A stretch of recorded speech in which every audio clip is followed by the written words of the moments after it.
Hello po, kamusta po kayo? Ako po si Fen sa aming Bakuran Vlogs. Ang share ko po sa inyo ngayon ay tungkol dito sa aking Cattleya. Ito po yung unang-unang Cattleya na inalagaan ko. Bakit nga po ba i-share ko ulit ito sa inyo? Na-share ko na po ito sa inyo dati. Pero ngayon, i-share ko po ulit sa inyo kung bakit.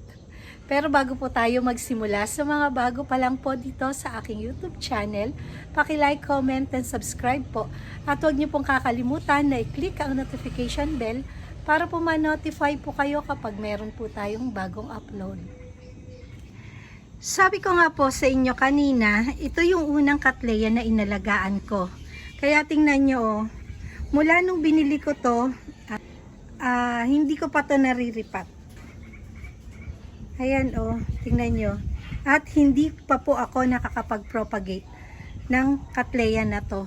Nakita nyo naman yung bulaklak nung nakaraan.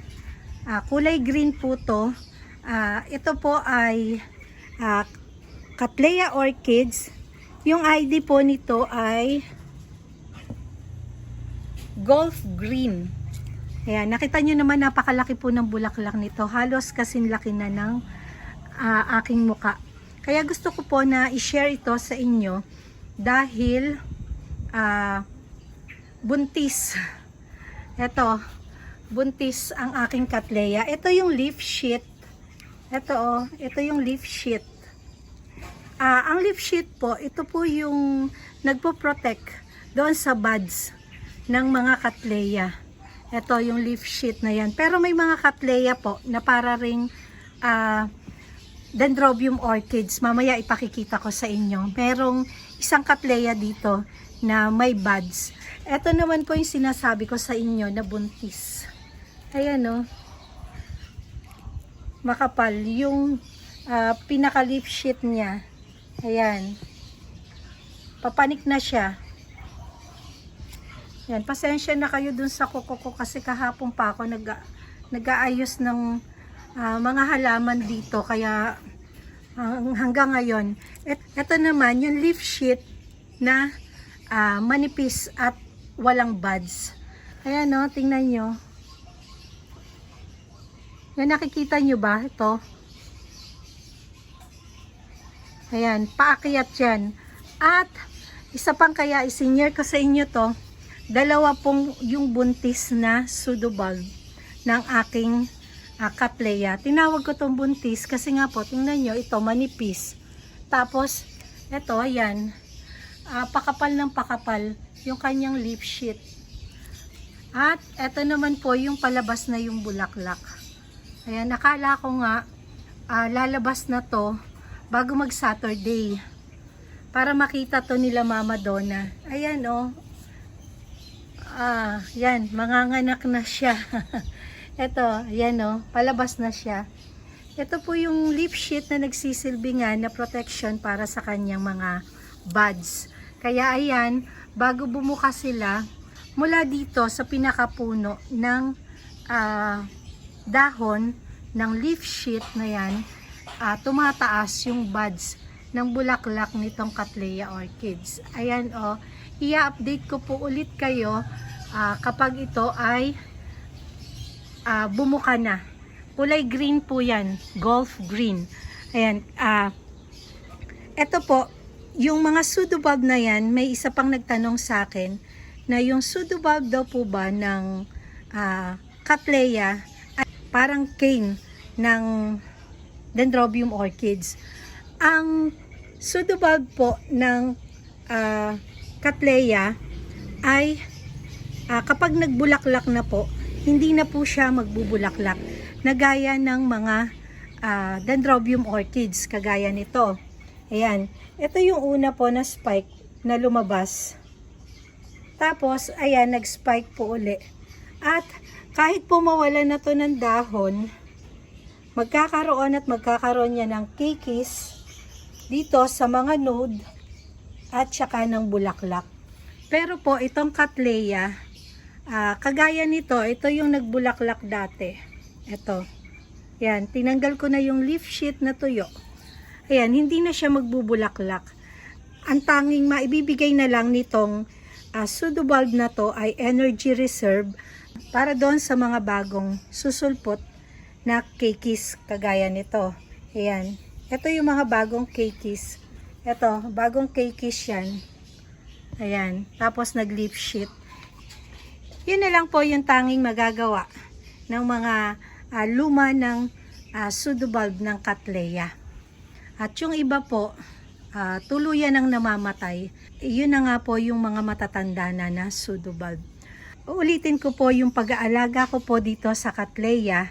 Unang-una sa pagdidilig. Araw-araw ko po ito dinidiligan. Yung potting mix po nito, bunot ng niyog. Ang unang-unang pag-aalaga ko po dito sa aking mga Cattleya ay yung pagdidilig. Dinidiligan ko po ito everyday. Kung mainit, twice a day. Dahil tingnan nyo naman yung mga ugat niya. Oh. Ayan. Nakalabas na yung mga ugat. Kaya kailangan madalas silang diligan lalo sa tag-init. Wala silang media. Ang tanging media lang po nito ay bunot ng niyog. Ito po yung noon pa. Ang tagal na ng bunot ng niyog na to. Hindi ko pa po ito na iriripat mula nung binili ko. Kaya after nito na mamulaklak, magpo-propagate po tayo. Paano po mag-propagate ng Cattleya? Ganito lang po yan. Diba yan? Lumabas na po dito sa pinaka-basket. Lahat po ng nakalabas dito sa pinaka-basket niya, pwede na pong ikat yan. Basta yung may ugat na po, kagaya niyan. Kagaya nito, dito ko siya ikakat. At eto, dito ko po siya ikakat. Bale, 4 na pseudo bulb yung makukuha ko dito. At dito, 4 din. At eto pa yung isa na pwede kong i-propagate. Eto. Kaya lang, hihintayin ko po muna na matapos yung pamumulaklak kasi yung isang bulb na to, ito yung isang buntis na bulb. Kaya, hihintayin na po muna natin na makapamulaklak itong Cattleya na to. Pangit nga lang pong tingnan siya ngayon kasi nga, hindi ko naman siya nairipat na at talagang lumabas na sa kanyang basket yung mga keikis na lumalabas sa kanya. Sa sunlight exposure naman po, ito pong mga Cattleya ay doon lang nakalagay sa ilalim ng puno ng mangga. Hindi po pwede ito sa araw dahil yung mga dahon ng mga Cattleya ay masusunog. Kaya po bright shaded area lang po. Pero po sa farm, nakikita ko, naka full sun sila tapos may shade net. Tapos po, sa fertilizer, once a week, nilalagyan ko po ito ng fertilizer. At ang ginagamit ko po ng fertilizer, yung kagaya rin ng fertilizer na ginagamit ko doon sa mga dendrobium orchids. Iyon po ay 20-20-20. Yun po yung fertilizer na ginagamit ko sa aking mga orchids. Ito nga po palang Cattleya na to ay tinatawag na unifoliate yung mga dahon niya kasi sa isang bulb, isang dahon lang po yung meron siya.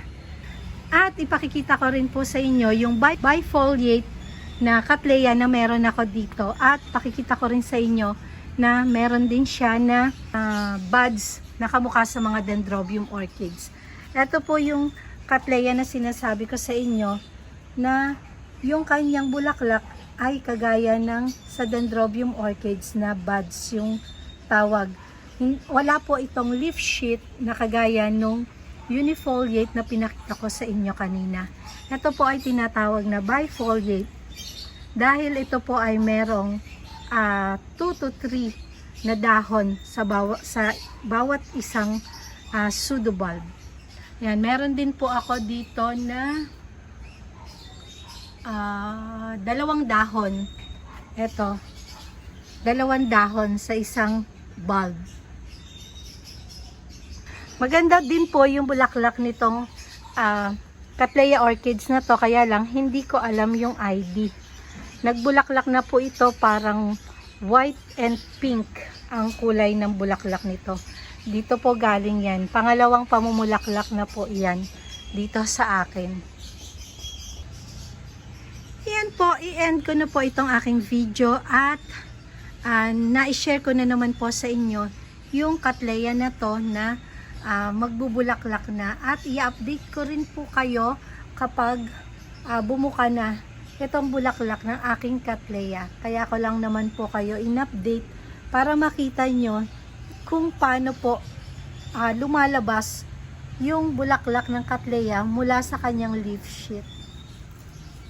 Ayan po, sana po ay may natutuhan po kayo sa mga na-share ko sa inyo ngayon.